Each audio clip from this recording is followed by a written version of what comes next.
Ang basura ng pagkain ay isang pangunahing pandaigdigang problema. Nakakaapekto ito sa kapaligiran, aming mga mapagkukunan, at aming mga pitaka. Bawat taon, bilyon-bilyong tonelada ng pagkain ang itinapon, na nag-aambag sa mga paglabas ng greenhouse gas at pag-aaksaya ng tubig at enerhiya na ginamit upang makabuo nito. Sa Estados Unidos lamang, hanggang sa 40% ng lahat ng pagkain ay hindi pinagsama. Ang nakakapagod na halaga ng basura ay hindi lamang pagkawala ng pagkain kundi pati na rin ang pagkawala ng paggawa, tubig, at enerhiya na napunta sa paggawa nito. Ang basurang ito ay nangyayari sa buong supply chain, mula sa mga unang yugto ng paggawa hanggang sa mga huling yugto ng pagkonsumo.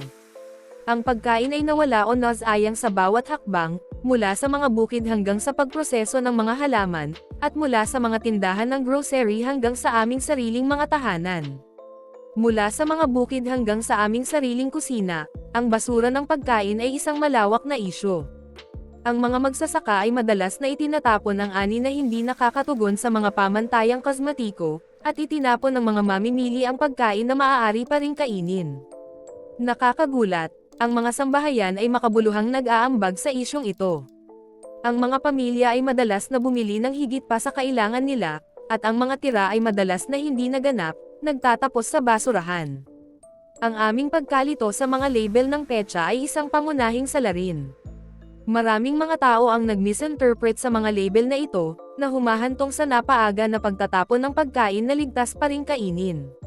Madalas kaming nagkamali ng bukas na pakikipag-date para sa mga petsa ng pag-expire.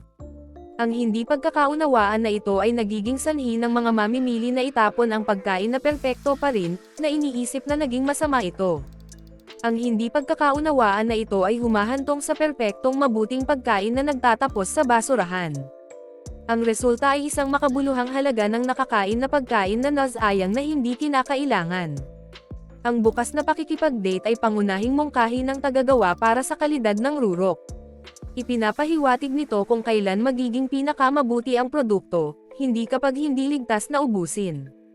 Hindi ito isang sukatan ng kaligtasan sa pagkain. Ang pag-unawa sa pagkakaiba sa pagitan ng kalidad at kaligtasan ay makakatulong na mabawasan ang basura ng pagkain at matiyak na mas ulit natin ang pagkain na mayroon tayo. Hatiin natin ang wika ng mga label ng petsa. Ang mga label na ito ay maaaring nakalilito, ngunit ang pag-unawa sa mga ito ay makakatulong sa iyo na gumawa ng mas mahusay na mga pagpapasya tungkol sa pagkain na binili mo at ubusin. Pinakamahusay sa pamamagitan ng o paggamit ng mga petsa ay nagpapahiwatig kung ang isang produkto ay magkakaroon ng pinakamahusay na lasa o kalidad. Ang mga petsang ito ay itinakda ng tagagawa upang matiyak na masiyahan ka sa produkto sa rurok nito. Ang mga petsang ito ay hindi tungkol sa kaligtasan.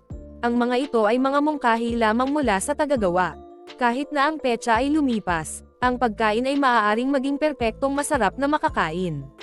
Sa kabilang banda, ang mga petsa ng pag-expire ay hindi gaanong karaniwan. Ang mga petsang ito ay mahalaga para sa ilang mga produkto. Nakalaan ang mga ito para sa mga produkto kung saan ang kaligtasan ay maaaring maging isang pag-aalala pagkatapos ng isang tiyak na petsa. Ang pagkonsumo ng mga item na ito na lumipas ang kanilang petsa ng pag-expire ay maaaring magdulot ng mga panganib sa kalusugan. Isipin ang pagbili ng isang bag ng chips ng ilang araw bago ang pinakamahusay sa pamamagitan ng petsa. Maaari mong mapansin na hindi sila malutong tulad ng kung sila ay binili mo ito kanina. Maaari mong mapansin na hindi sila malutong. Ang texture ay maaaring bahagyang naka-off, ngunit ang mga chips ay ligtas pa rin makakain. Gayunpaman, ligtas pa rin silang kumain. Ang parehong prinsipyo ay nalalapat sa maraming iba pang mga pagkain sa aming pantry. Ang pag-unawa sa mga label na ito ay makakatulong na mabawasan ang basura ng pagkain at makatipid ng pera. Kaya sa susunod na makakita ka ng isang label ng petsa, malalaman mo mismo kung ano ang kahulugan nito. Mahalagang tandaan na ang karamihan sa pagkain ay ligtas na kumain ng nakaraang bukas na petsa. Ang mga petsa sa mga pakete ng pagkain ay madalas na higit pa tungkol sa kalidad kaysa sa kaligtasan.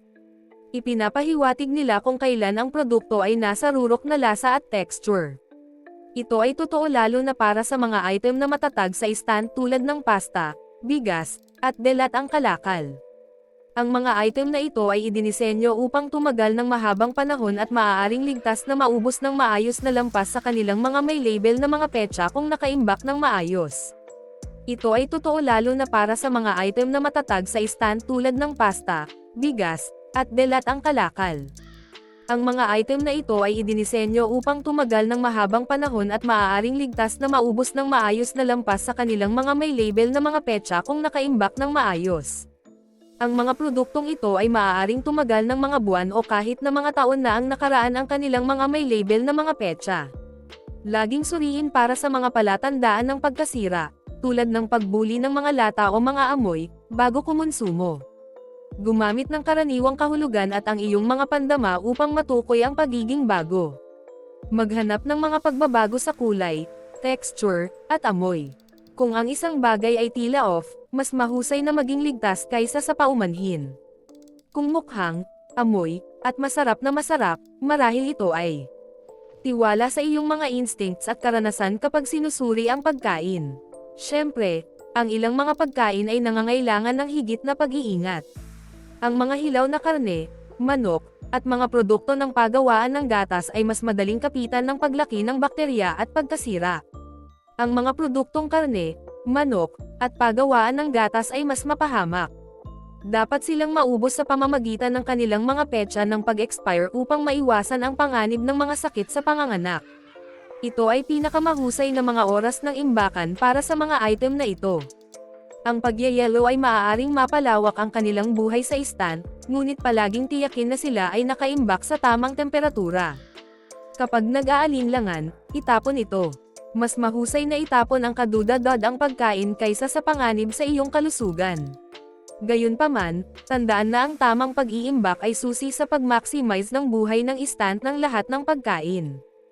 Keep your refrigerator and pantry organized, and use airtight containers to keep food fresh for longer.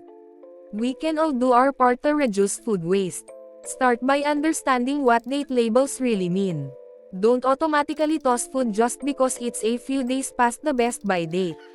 Use your senses to assess freshness.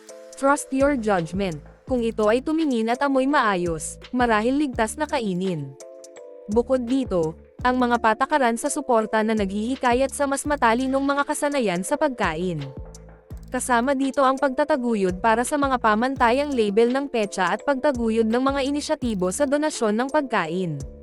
Sa pamamagitan ng pagbabago ng ating mga gawi at pagsuporta sa mga napapanatiling mga patakaran, maaari tayong gumawa ng isang tunay na pagkakaiba sa paglaban sa basura ng pagkain, by baguhin ang ating mga gawi at pagsuporta sa mga napapanatiling patakaran, maaari tayong gumawa ng isang tunay na pagkakaiba sa paglaban sa basura ng pagkain.